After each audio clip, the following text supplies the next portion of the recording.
अरे आज बहुत मजा आया, क्या मजा था।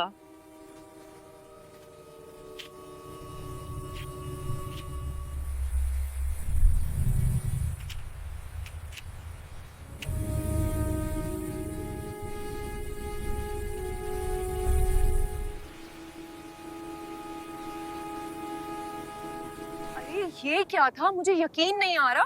आप तो अभी भी जवान हो, क्या खाते हो कि मैं आज तक आप जैसा ताकतवर नहीं लेगा। क्या आप मेरा मालिश करवाओगे? ऐसा मालिश करो कि मेरी गर्मी खत्म हो जाए। अगर आपने इस तरह नहीं किया, मुझे खुश नहीं किया, तो मैं आपको जिंदा नहीं छोड़ूंगी। वीरान सहरा में जहाँ दूर दूर तक रेत के ऊंचे टीले और खामोशी फैली हुई थी, एक पुरानी सी झोपड़ी पत्ते और बत्तियों से बनी हुई थी। उसमें दो नौजवान और खूबसूरत लड़कियां जोया और सहर बरसों से तन्हा जिंदगी गुजार रही थी। कोई वहाँ भटक कर भी नहीं आता था। एक शाम जब जोया रेत की एक ऊंची चोटी पर बैठी दूर तक फैले सुनसान मंजर को देख रही थी, तभी नीचे रेत पर किसी के कदमों की आहट सुनाई दी। वो चौंक कर उठी और नीचे झांका तो देखा कि एक बूढ़ा आदमी रामेश्वर धीरे धीरे रेत चढ़ता हुआ ऊपर आ रहा है। उसके हाथ में तेल से भरी एक छोटी सी बोतल थी। ये मंजर देखते ही जोया के दिल में अजीब सी हलचल पैदा हो गई, जैसे बरसों बाद इस वीराने में किसी इंसान की मौजूदगी ने उसकी तन्हाई को झंझोड़ दिया हो। वो बेकरार होकर पुकार उठी, सुनो, इधर आओ, मेरे पास आओ। आवाज सुनकर रामेश्वर एक लम्हे के लिए ठहर गया, फिर गर्दन उठाकर देखने के बाद दोबारा कदम बढ़ाने लगा। जोया खुद को रोक ना सकी और तेजी से उसकी तरफ बढ़ी। जब वो रेत की चोटी तक पहुंचा तो जोया ने उसका हाथ थाम लिया। उसी लम्हे उसकी नजर उस तेल की बोतल पर पड़ी और आंखों में चमक आ गई। दिल में किसी अनजान कश्मकश ने जन्म लिया। जोया बगैर कुछ कहे उसका हाथ मजबूती से थामे रही और उसे धीरे धीरे रेत के दरमियान से अपनी झोपड़ी की तरफ ले जाने लगी। रामेश्वर हैरत से बोला, अरे बेटी, मुझे कहाँ ले जा रही हो? मेरा हाथ क्यों पकड़ा है? लेकिन जोया ने कोई जवाब नहीं दिया, बस गिरफ्त और मजबूत कर दी। सहर दूर से सब कुछ देखती हुई उनके पीछे पीछे चलती रही। तीनों रेत पर बने उस रास्ते से आगे बढ़ते रहे जहाँ हवा रेत उड़ाती जा रही थी, और वो उस ऊंचे हिस्से तक पहुँच गए जहाँ से उनकी पत्ते से बनी झोपड़ी दिखाई दी। वहाँ पहुंचकर जोया रुक गई और साफ आवाज में बोला, तुम मालिश करने वाले हो क्या? बूढ़े रामेश्वर ने डरते हुए सर हिलाते हुए कहा, हाँ बेटी, मैं वाकई मालिश करने वाला हूँ। ये सुनकर जोया के चेहरे पर खुशी की हल्की लहर दौड़ गई और उसने सहर की तरफ एक नजर डाली। फिर रामेश्वर से कहा, तो क्या तुम मेरी पीठ देख सकते हो? चलते चलते बहुत तकलीफ हो रही है। रामेश्वर ने हिचकिचाते हुए कहा, तुम्हारा दिमाग ठीक है? मैं तो आमतौर पर मर्दों की ही मदद करता हूँ, तुम तो लड़की हो। इस पर जोया ने बगैर बहस किए थोड़ा आगे झुककर अपनी कमर के पीछे के हिस्से को थाम लिया और दर्द भरे लहजे में कहा, यहाँ बहुत दर्द है, जैसे नसें खिंच गई हूँ। इसकी हालत देखकर रामेश्वर ने उसके करीब आकर कहा, दिखाओ, कहाँ तकलीफ है? जोया ने बस इतना कहा, यहीं कमर में, जरा सा देख लीजिए, शायद आराम आ जाए। रामेश्वर कुछ लम्हों के लिए ठहर गया। जोया ने आंखें बंद कर लीं और जैसे उसके चेहरे पर सुकून आ गया, मगर दिल में किसी छुपे इरादे की पहली कड़ी उसी लम्हे पूरी हुई। तब तक रात ढल चुकी थी और चारों तरफ अंधेरा छा गया। रामेश्वर उठा और नीचे उतरने लगा तो जोया घबरा कर बोला, इस वक्त कहाँ जाओगे? अंधेरा बहुत है, आज रात यहाँ मेरे पास रुक जाओ। रामेश्वर ने चारों तरफ देखा तो हकीकत में रात गहरी हो चुकी थी। वो हिचकिचाया और जोया की तरफ देखने लगा। जोया जवान और खूबसूरत थी। सहर भी खामोशी से पास खड़ी थी। कुछ लम्हों की चुप के बाद रामेश्वर धीरे धीरे जोया के पास आया और उसकी आंखों में देखते हुए कहा, ठीक है, आज यहाँ रुक जाता हूँ, मगर सोने की जगह कहाँ है? जोया मुस्कुराई और बोला, जगह मिल जाएगी, बस मेरे साथ चलो। ये कहते हुए उसने रामेश्वर का हाथ थाम लिया और सहर भी आगे बढ़ गई। तीनों फिर उसी चोटी की तरफ चढ़ने लगे जहाँ पत्ते और पत्तियों से बनी झोपड़ी थी। जब वो झोपड़ी के करीब पहुँचे तो रामेश्वर ने कहा, ये तो बहुत छोटी सी झोपड़ी है, यहाँ मुश्किल से एक आदमी ही समा सकता है। इस पर जोया उसके करीब आकर बोली, झोपड़ी छोटी है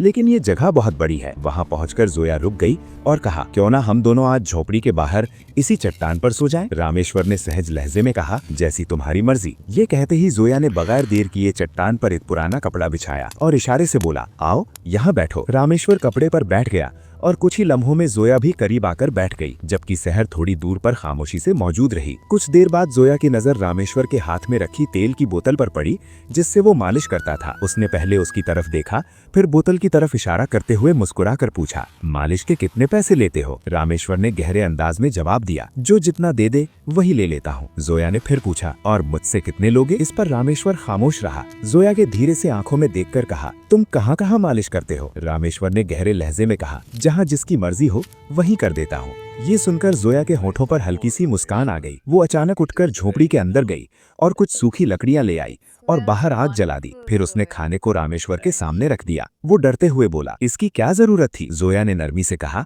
यहाँ बहुत सर्दी है, ये खा लो, तुम्हारे काम आएगा। रामेश्वर ने सवाल भरी नजरों से देखा मगर कुछ न कहा। उसने एक रोटी का टुकड़ा खाया और फिर पूछा, तुम खुद कुछ नहीं खाओगी? जोया ने कहा, मुझे भूख नहीं लगती, ये तुम्हारे लिए है। रामेश्वर सोच में पड़ गया और दूसरी रोटी भी खा ली। तब तक आसमान में बादल गहरे हो चुके थे। रामेश्वर कपड़े पर लेट गया और जोया भी पास ही दूसरे कपड़े पर लेट गई। कुछ ही देर में दोनों नींद की गहराई में चले गए। सुबह हुई तो रामेश्वर गहरी नींद में था कि जोया जाग उठी। वो चुपके से पहाड़ की चट्टान पर गई और अपने बाजू को थामकर बैठी। अगले लम्हे दर्द भरे लहजे में पुकारना शुरू किया, हाय मेरा कंधा। आवाज सुनकर रामेश्वर घबराकर जाग उठा और फौरन उसकी तरफ दौड़ा। जोया करहाते हुए बोली, मेरे कंधे में जैसे बिजली लग रही है, देखो देखो। रामेश्वर के कदम रुक गए और वो आगे बढ़कर घुटनों के बल बैठ गया। नरमी से पूछा, कहाँ दर्द हो रहा है? और कंधे को बहुत धीरे धीरे छूने लगा। जोया ने आंखें बंद कर ली और दर्द भरे लहजे में कहा, हाँ वही जगह, बस वही। उसके चेहरे पर अजीब सा सुकून उतर आया, जैसे उंगलियों की हल्की मालिश ने उसे किसी और दुनिया में पहुंचा दिया हो। रामेश्वर पूरी महारत से तेल लगाकर कंधों की मालिश करता रहा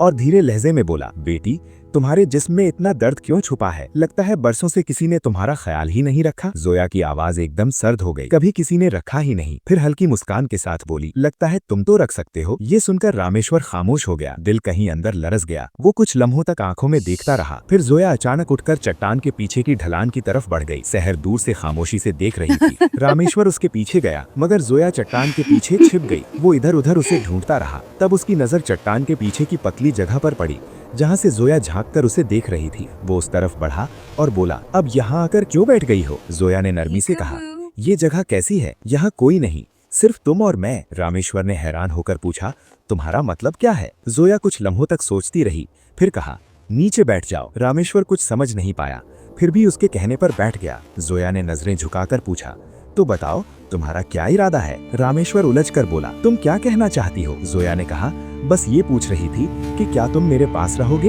या वापस चले जाओगे? रामेश्वर खामोश रहा। कुछ लम्हों तक दोनों यूं ही चुप बैठे रहे।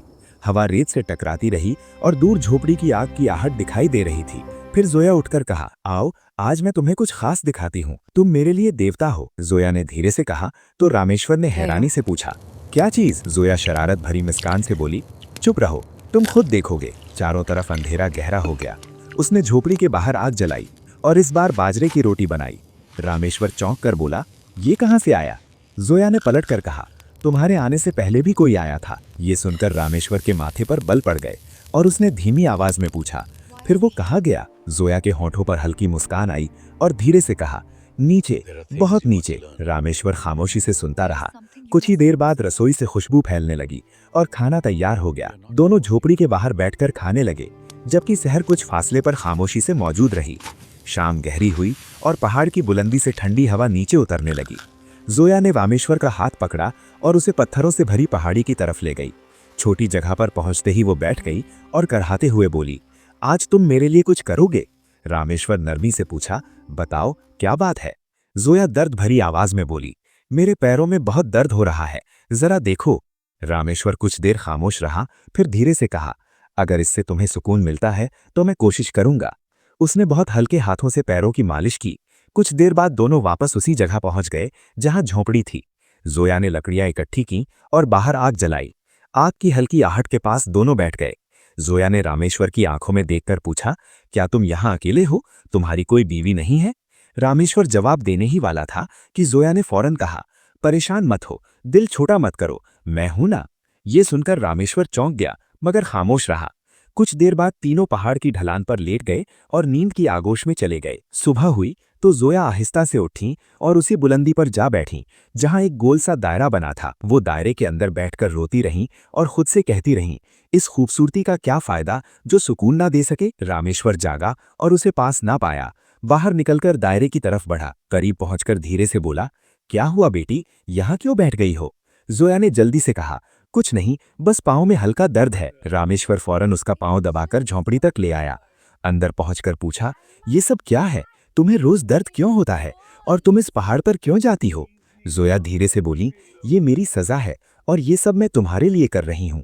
रामेश्वर हैरान हुआ, मेरे लिए कैसे? जोया की आंखों में गहरा राज चमका मगर वो कुछ न कहीं और बाहर निकल गईं। दोपहर हो गई। जोया ने खाना बनाया और दोनों ने मिलकर खाया। खाने के बाद खामोशी छा गई। रामेश्वर मुस्कुराकर पूछा, कुछ ज्यादा नहीं खा लिया? जोया ने कहा, तुम्हारे साथ बात करके खाना अच्छा लगता है। वो हैरान हुआ, तुम अजीब हो, एक दिन भूखी लगती हो और दूसरे दिन यूं मुस्कुरा देती हो। अगले दिन रोटी बनाते हुए जोया मुस्कुराकर बोली, कभी भूख पेट में नहीं दिल में लगती है। रामेश्वर चौंका, तुम्हारे जुमले मुझे उलझा देते हैं। जोया नरमी से बोली, अभी कुछ नहीं, बस बताओ आज रात भी यहाँ रहोगे? रामेश्वर भराई आवाज में बोला, रोज यही पूछती हो फिर भी रुक जाता हूं। जोया ने नजरें झुकाकर कहा, शायद बेहतर है